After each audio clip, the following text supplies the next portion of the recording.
Good morning, Highlands Presbyterian, on this, the first Sunday after Easter that we're celebrating. Looks like it's going to be a beautiful morning. I was a little concerned about the rain, but I think it's going to hold off. And our gospel reading for today is we're going to pick up right where we left off in the 28th chapter of Matthew. We're going to start in verse 11 and go all the way through the end of the gospel. While they were going, behold, some of the guard went into the city and told the chief priests all that had taken place. And when they had assembled with the elders and taken counsel, they gave a sufficient sum of money to the soldiers and said, "Tell people, his disciples came by night and stole him away while we were asleep.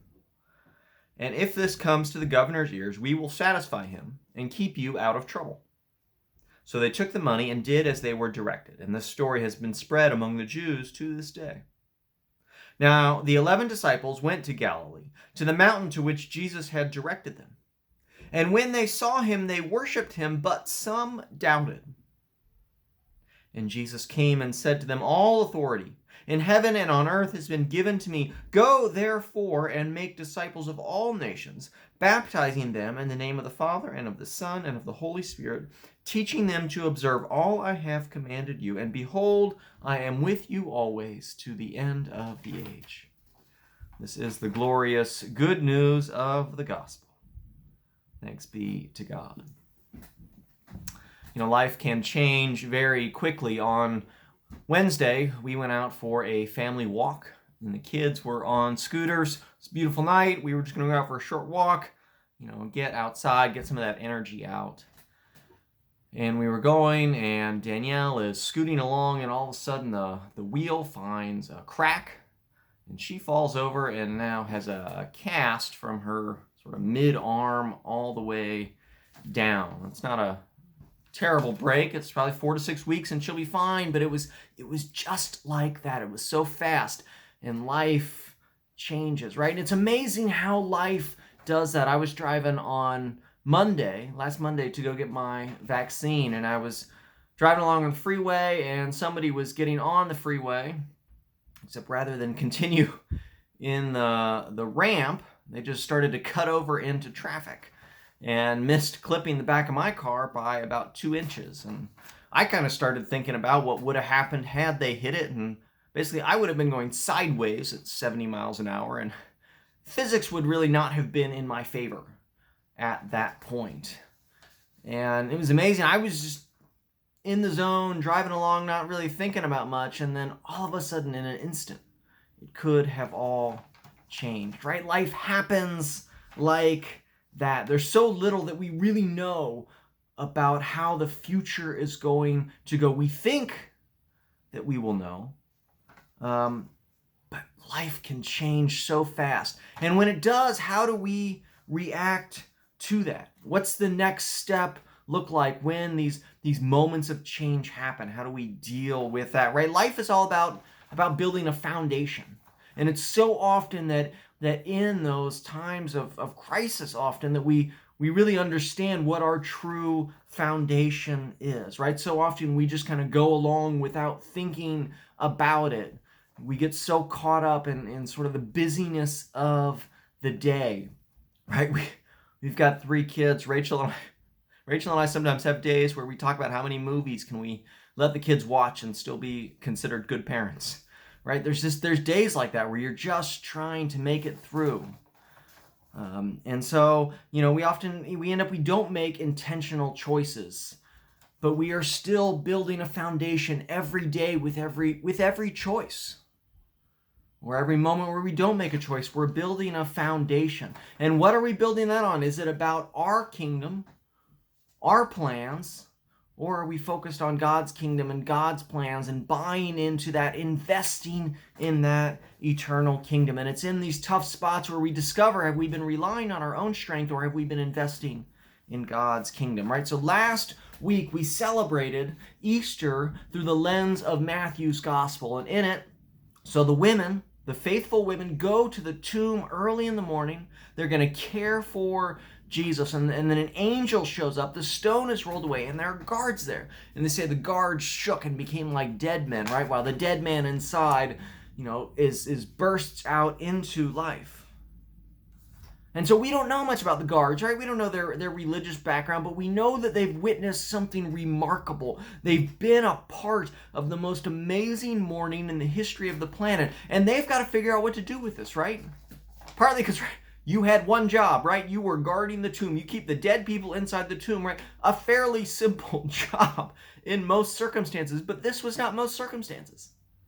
And so Jesus bursts out of the tomb, and all of a sudden the guards are in big trouble, right? Because they failed at their one job. And they have to go back to their boss and say, sorry, boss, we couldn't keep the dead guy in the tomb.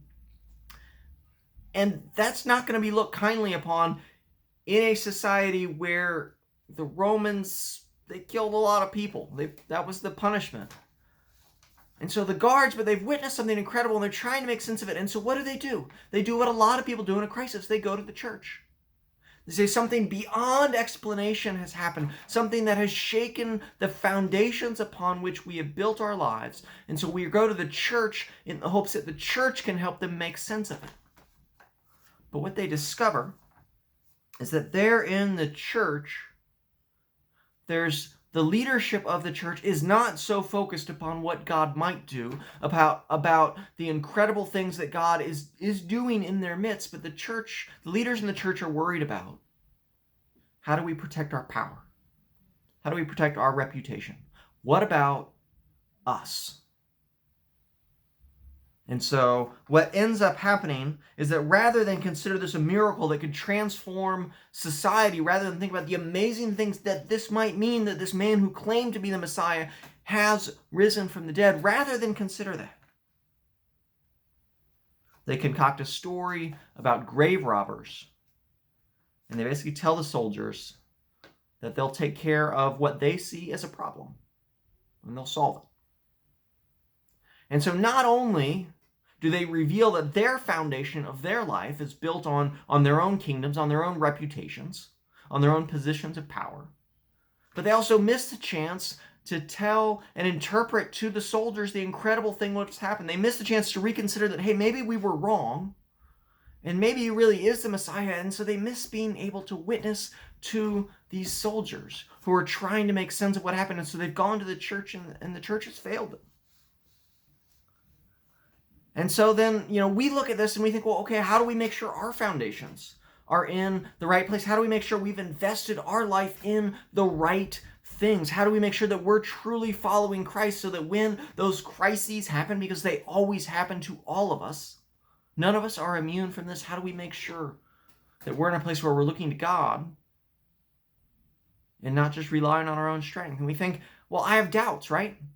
We all have doubts. And does that make me ineligible? Does that mean I'm not truly investing in God? And this is how these passages tie together, right? So it's the doubts that are the key, I think, to understanding our place and understanding how we build our lives. And so the soldiers have gone off to the chief priest. Meanwhile, the disciples have done just what the women told them to do, is they've gone ahead to Galilee where Jesus says he will meet them. And what happens, it's incredible, is they say they worship him, but some doubted. Right? They worshiped, but some of them doubted. They still worshiped, but they were doubting. Right? And this is incredible. And it's okay. It's accepted. And it's one of these little passages, they're throughout the Gospels, that remind us that nobody made this up. That this is how it happened, right? Because if you were in a group of people and you were saying, hey, let's make up an incredible story where Jesus rose from the dead. And so they're making it up and they're saying, hey, and everybody believed and it was this joyous community. And some guy says, hey, let's include in there a part where a whole bunch of the people who showed up to believe didn't actually believe that it had happened.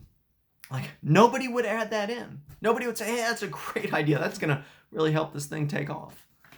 But Matthew puts it in there. And they clearly must have talked about it. They must have talked about their doubts. And it was a part of the community from the very beginning, and it's okay that they were still included in it. They still showed up to worship even though they had their doubts. And Jesus accepts them, and the community, including the doubters, are sent out, are commissioned to go to the world as they are, filled with worship, filled with wonder, filled with fear, filled with doubt. And so they go out into the world to tell the story.